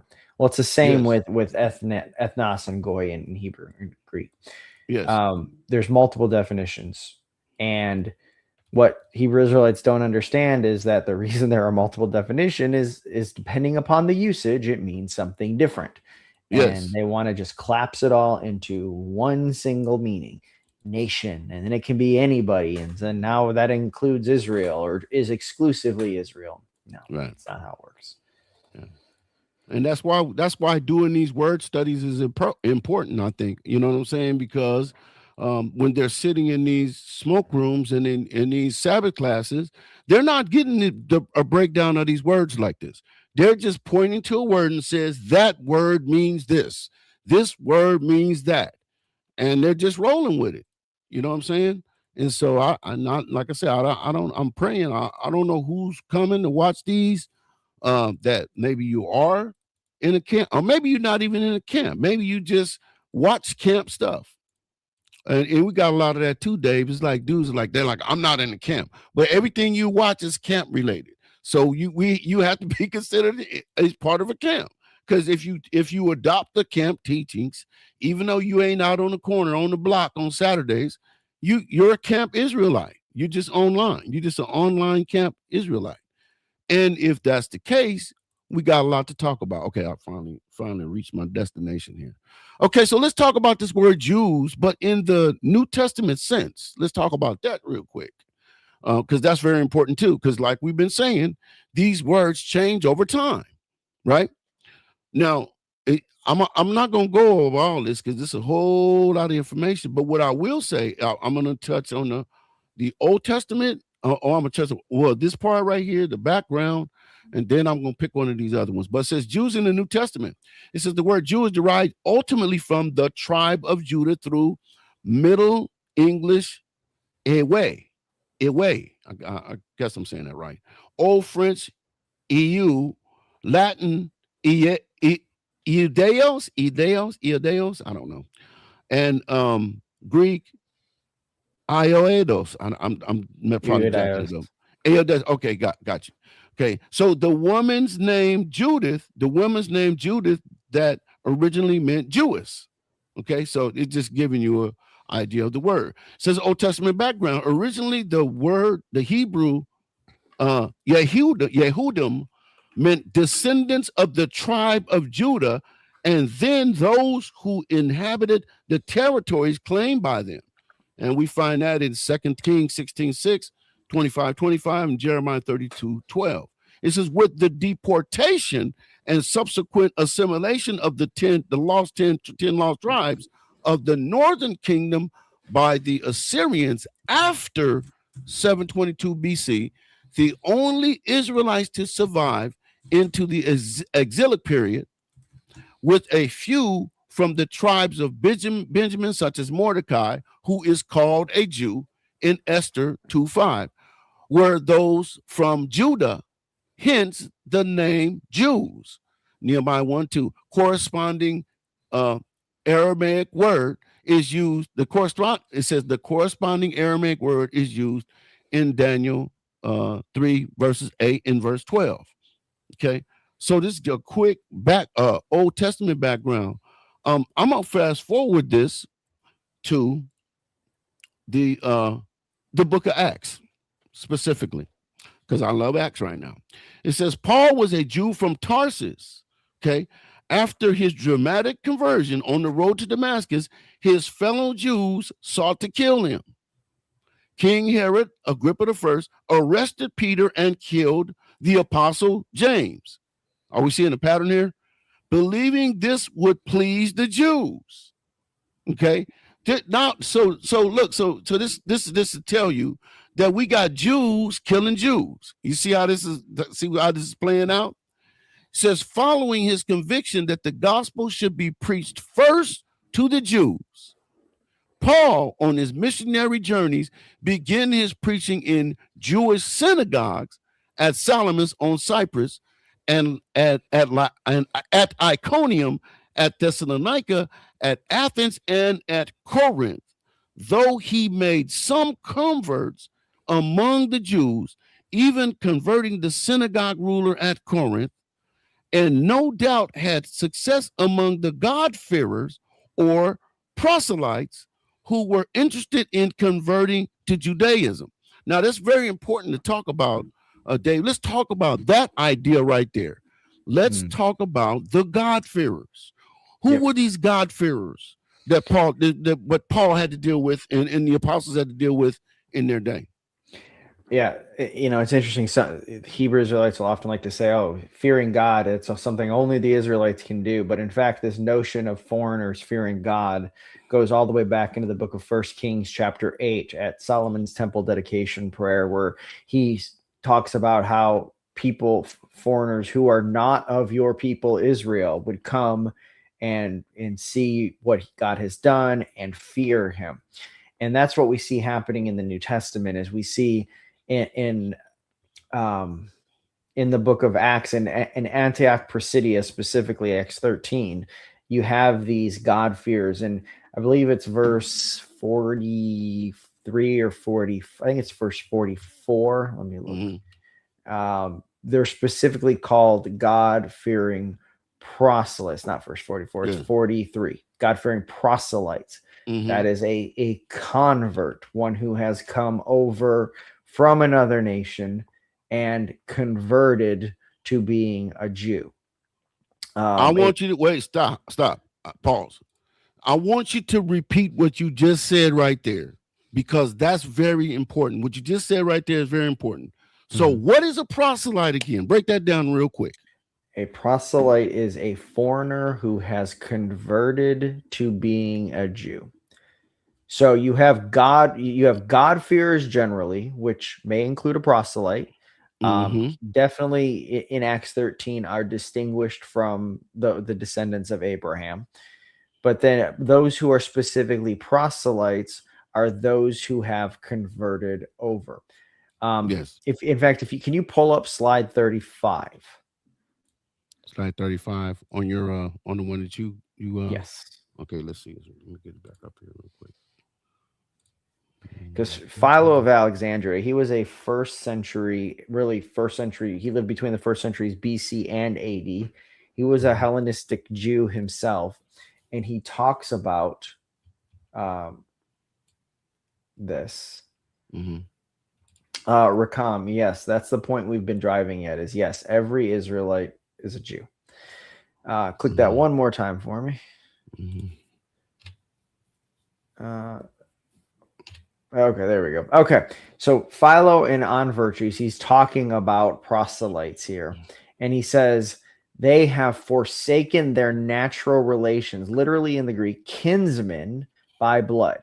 So their native land and their national customs and sacred temples of their gods. So these are people who have come over from that. So he says in verse 108, and if any of them should be willing to forsake their old ways and to come over to the customs and constitutions of the Jews, so they take on these things. They are converts. And so in the Bible, in Acts chapter, so we know historically, let me preface this, that John Hyrcanus, the high priest of Israel, in the 2nd century BC, conquered Idumea, which was a part of southern Judea where the Edomites had moved into. He conquered them and forced them to become Jews, to convert. And so you go to Acts chapter 24, verse 24. Drusilla, who is the daughter of Herod Antipas I, is called a Jewess. That's just Jew in Greek, but in the feminine form because she's a woman. So we see this idea of foreigners converting, in fact, being called Jews after conversion, though they are distinguished too at times as well, for the sake of those ethnically Jews versus converts. But these are non-Israelites who have come to take on the customs of Israel. Yes. So a proselyte is not a Jew. A proselyte is a non-Jew that becomes a Jew. We're just breaking everything down, right? Okay, so let's do this really quick. I'm gonna let's see. Let me put this down real quick, and then we put this up real quick.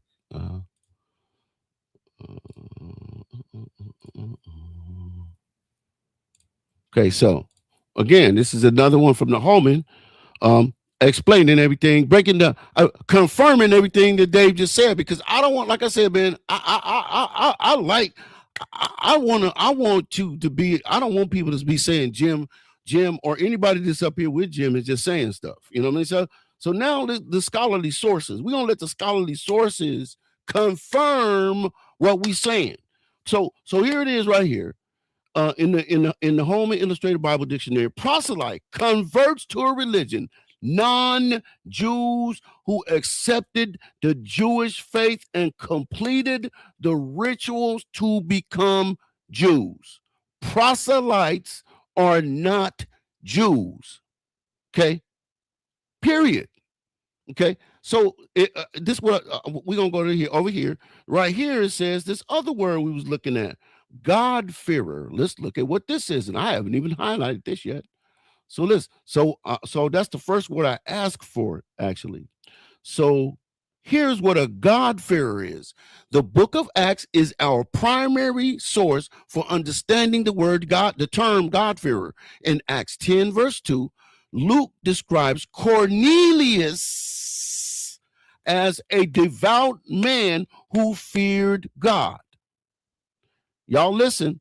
Paul's address to those gathered in the synagogue at Pisidian Antioch begins, men of Israel, and another distinction, you who fear God. So this is two separate. You check me right here, Dave. This is two distinct people, right? He's dealing with the men of Israel and those who fear God. Those are two different groups, right? Yeah. Yep. Okay. So it says, similarly, there are several examples in Acts of people described as devout or as worshipers of God. Okay. A group of religious women in the Pisidian Antioch are incited by the Jews against Paul. Listen to this. And Barnabas, about Barnabas 1350, Lydia, one of the first converts in Philippi, is described as one who worshiped God. What does that tell you about Lydia? She wasn't a Jew. She was a Gentile who worshiped God. So we have these people, and Dave, we can go as far back as the book of Exodus and starts and see where God is starting to bring people that are not from the nation of Israel into Israel if they followed certain customs and rules and things like that. Am I right, or am I just making some stuff up, man? If I am, call me on my stuff, bro. You're right. You know what I'm saying? I just get so burnt out, man. I get so burnt out when stuff is clear. But like I say, if you go into somewhere to get some spoiled milk, every time you go there, it's gonna be spoiled. So come on over here where the milk is good, y'all. That's what I'm gonna tell y'all. You know. So where's the other where is the other deal at that I was looking at? Okay, let me get it back up. Let me get this back up there.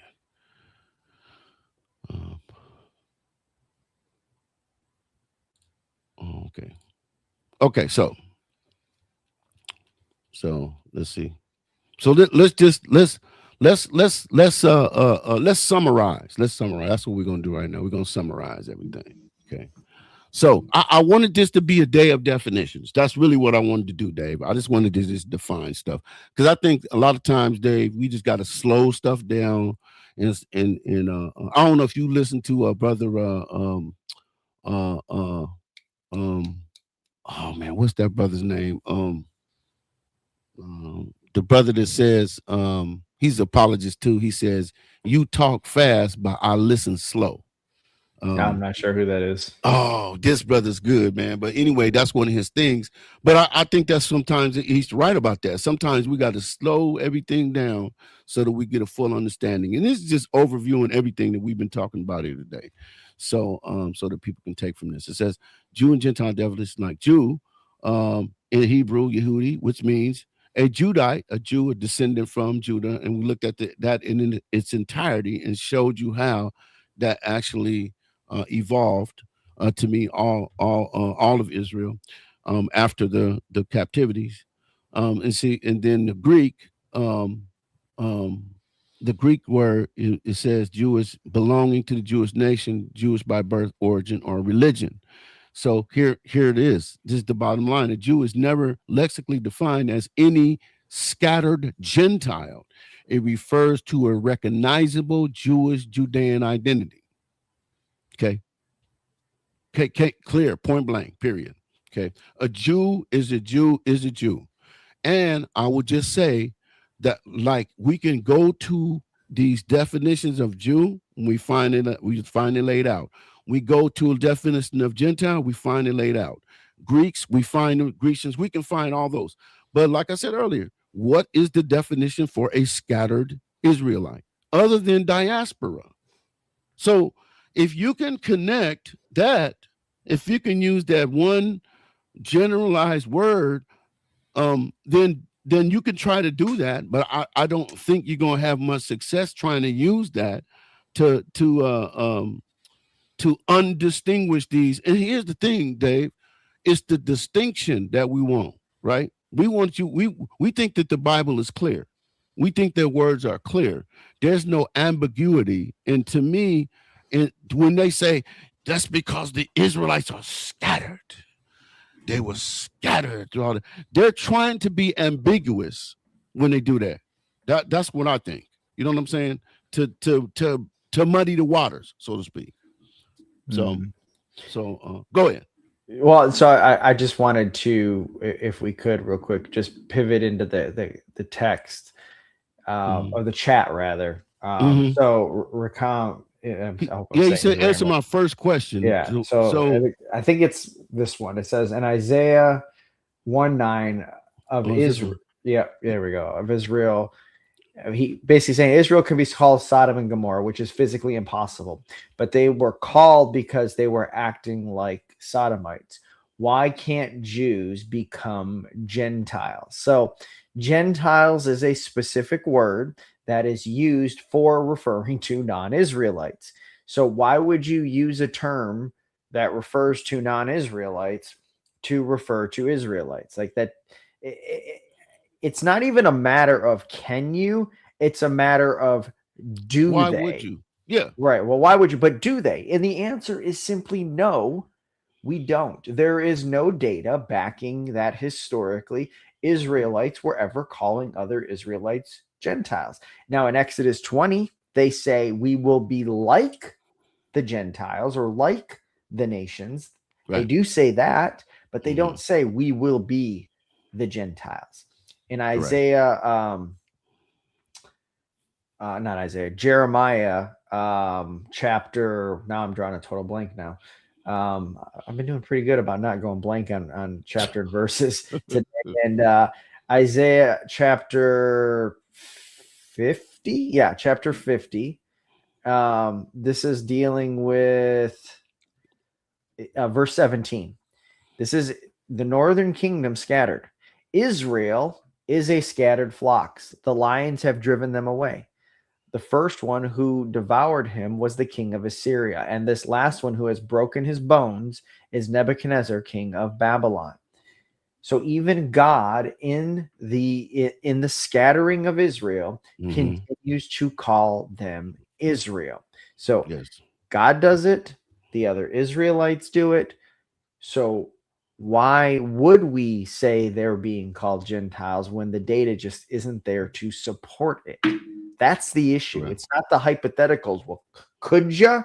Well, I mean, maybe you could, maybe, but did they? No. Right. We deal with facts over here. We don't deal with a whole lot of hypotheticals, though. I would say that. So yeah, it is purely hypothetical. So look, as we look at here, okay, a Jew is a recognizable covenant people tied to Israel, Judah, not a hidden identity inside other nations. So here's the question. For all you Hebrew Israelites that are going to hear this, going to look at it. Where does Scripture define Jew as a hidden identity inside Gentile nations rather than a known covenant people? If you can find that, I would very much like to know what that is. And also would like to know, like I said, a definitive word of which we only have right now, diaspora, for a Jew a scattered Jew, a scattered Israelite. What we need a definitive word for that. You know what I'm saying? So that's what I'm looking for. I like this question. I've actually asked this question in the past. Can you show, because they'll say, oh, can you, it means, sometimes it means an Israelite people. Well, can you show me what it means when it means an Israelite people? Like, what is the sense? Because it doesn't just mean an Israelite people. Like, what is the sense? Because they want to say it is Israelites who have lost their ethnic identity, lost their heritage, lost their religion, who are scattered among the nations. Yes. Where's that definition anywhere? Show me that. Exactly. Fine. Give me one source that says those things. Even the Zondervan, they like to quote, where it's, the usually, which we already went over, usually a non-Israelite people. Yes. Even that doesn't give this definition that's like, well, Israel in this condition or in this state, because that definition does not exist. Yeah. So let's put this other one up too. This one right here. So we can answer this. Where at what point of time does all Israel become Jews? When did northern and southern kingdoms come to naught? So after the Babylonian captivity, you have all of Israel, not every person, but representatives of all 12 tribes, return to the land. Yes. Judah, as the primary representative, the majority of those people, takes precedence, and from them, and the fact that Benjamin and Levi are also already being called Jews, that terminology is expanded to encompass all of them, because they're all part of the same people, the same heritage. Interestingly, Josephus, he actually uses the term Jew to describe those of Manasseh. Let me see if I can find it here real quick for you.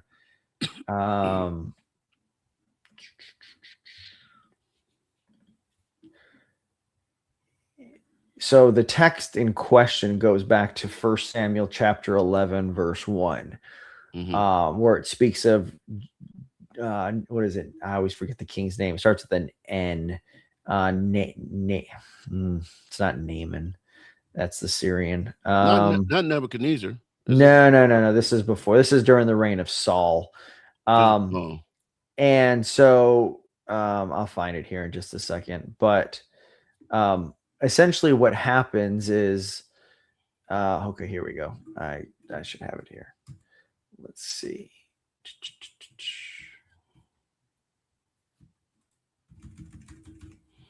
I'm going through another slide deck I have to find it. Okay, here we go. So yeah, 1 Samuel chapter 11, verse 1. So it says Nahash.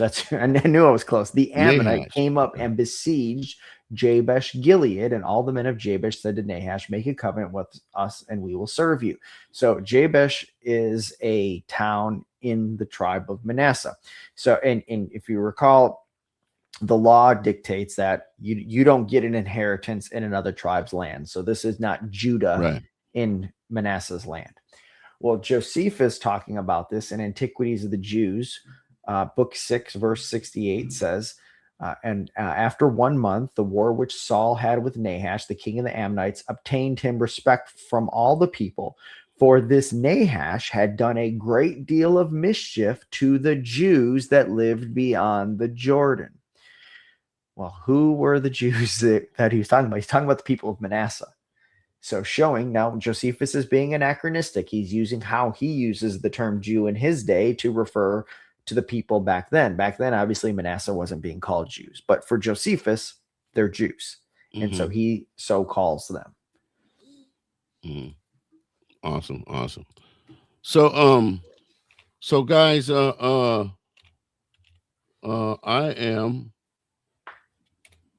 I'm putting a link in the chat. If you haven't already done so, this is the YouTube of my brother that's speaking right now. I'm very highly respected in our circles as apologists, our little small corner of the world. Dave is one of the guys that we look to. As you guys can hear, very resource oriented. See, if you don't want to know, if you don't want to get really deep, then don't listen to Dave, because sometimes I listen to Dave and I'm like, what is he talking about? How to run the tape back. Wait a minute. I listened to it 2 or 3 times. Dave, you talking like a chemist. I try to simplify it on Sundays at church. Try to keep it, getting the technical stuff online. Yeah, it's hard. You gotta reduce all this much of what you know. You got to reduce it down to this. I learned to do that, but I was just joking. But seriously, there have been some times when that's been real. Like, I'm like, wait a minute, man. Let me hold. That's good though. The point I'm trying to make, you guys, is if you want to learn, Dave is a good source of learning. And Dave is a researcher. He is a digger. He doesn't do surface stuff. He digs, okay? He is an excavator, okay? He's going to get to the bottom of the matter, okay? So if you really are serious about your studies, Dave is a person that you want to put on your radar, okay? So that's why I just put his link in the chat. If you haven't already done so, go ahead over there and subscribe. She's got tons of stuff on his channel, and I guarantee you gonna learn some stuff with my brother Dave. And I wasn't even expecting to have you here live, Dave. This is beautiful. I appreciate all the kind words and you having me. Yeah, I just popped in your live, and I'm like, oh, you're like, wait a minute, there's me. I'm used to seeing that for maybe a Hebrew Israelite who had me on screen and have me like, trying to respond. You were doing a great breakdown. I said, I'm going to do a breakdown, but then I started listening to yours. I'm like, shoot, this is a good breakdown. I'm just going to use this. So that's how we ended up right there, man. But yeah, I appreciate you, man. So let me see. Let's do this, and we'll go ahead and close it out. So as far as the Gentile words, that's another breakdown. We saw it here: Hebrew, goyim, Greek, ethnos, which means nation, people, Hellen, and which again means Greek, non-Israelite, Hebrew, not Cree. I think I'm saying the word right? Which means foreigner or outsider. Again, not an Israelite. Okay, all these words are distinct from Israelites.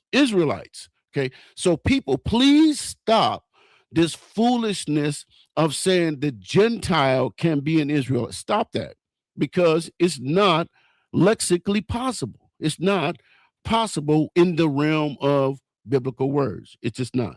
So the rule here: Gentile refers to nations outside Israel, not secret Israel. Okay, I want to make this clear. Okay, so my question to you, if I was pressing you, I would say, show me one lexicon or verse where ethnos or goyim is defined as lost Israelites. Period. That would be my question. If you can find me that word, just like I said, if you can find me the word for scattered Israelites, let's talk about it. Other than that, let's stick with the script. Okay, let's stick with what we have. Okay, let's not add to or take away from the word, because in Revelation 22, the Bible says that if you add to or take away from this book, if you add to, all the curses of this book will be added to you. If you take away from the book, then your place in the book of life will be taken from you. This is the scriptures. Okay, so that's the price that we pay when we tamper with this Bible. So this is why I'm so careful to what I'm presenting to you guys, because I understand that when you guys come here, you are expecting the truth.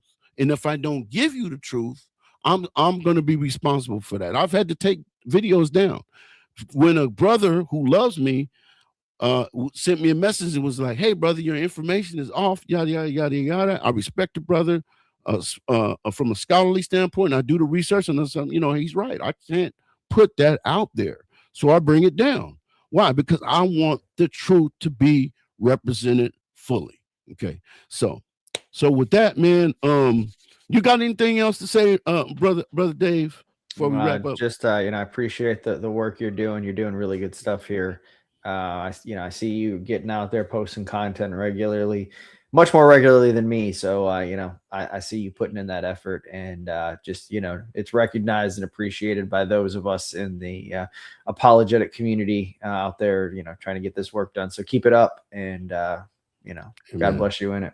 Amen. Praise the Lord. And we got some stuff going on just so everybody in the chat knows, man, you guys be in prayer.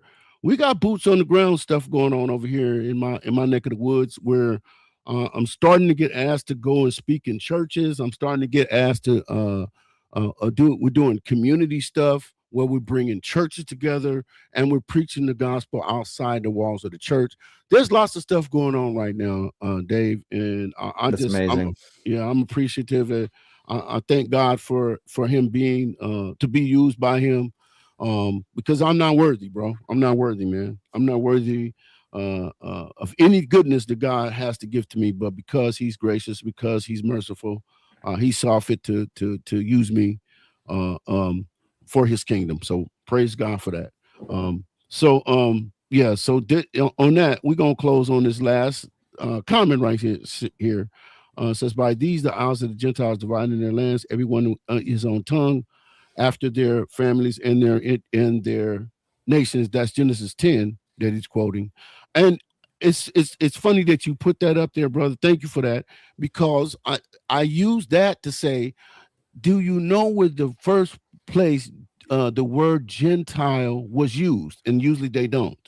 And I said it was in Genesis 10. Now, was there an Israel in Genesis 10? This was 400 years or so removed, I think, before we even had a Jacob. So let's be clear. The Gentiles, non-Israelites, were here first. Yep. I don't know if you've ever heard that before. I don't know if you've been in anybody's teaching that's ever said that, but I just want to make it clear that we had Gentiles before we had Israelites. And here's an interesting tidbit. It talks about the isles here. If you go into the book of Isaiah and you read Isaiah 49, we all like to jump to verse 6, where it speaks of Israel and being a light to the Gentiles. But in that text, the servant isn't speaking to Israel. The servant is speaking to the isles. He's speaking to the Gentiles. Wow. If you read Isaiah, if you go back into, lest there, be any confusion and say, oh, these are, scattered Israelites or something like that. Right. If you go to chapter, I always mix up if it's 40, must be 41. Chapter 41. I'm going to read it from the King James here, starting in verse 5. It says, the isles saw it and feared, and the ends of the earth were afraid, drew near and came. They helped everyone his neighbor, and everyone said to his brother, be of good courage. So the carpenter encouraged the goldsmith, and he that smootheth with the hammer him that smote the anvil, saying, it is ready for the soldering. And he fastened it with nails, that it should not be moved. But thou, Israel, art my servant. So you see, you got the isles, and then you got Israel. Yes. That's who's being addressed, those isles. Wow. The Gentiles. That's who the servant is speaking to in chapter 49. Wow. So, that's awesome, bro. Squirrel, you squirreled me. He's like, yeah, you brought we went down this path. And... No, that's good stuff. I never knew that. I never knew that before. See, I learned. See, man, you always teach me something, bro. That's why I like hanging out with you, because I know I'm gonna learn something. You know what I'm saying? Appreciate the opportunity. Yeah. So praise God. So everybody that's here, man, God bless you guys, man. Thank y'all for coming to hang out, man. I really do thank you for taking time out of your Sunday to come hang out over here on my channel, man. God bless you guys. Like I said, I'm gonna do one more show next week. I'm gonna try. I'm not promising anything, because I'm really grateful for this. I don't know how to express how I feel about this, but I just passed 1 million views on my channel, bro. And to me, that's a big, that's a lot. For that's amazing. For a small channel, I think it's a big achievement for me.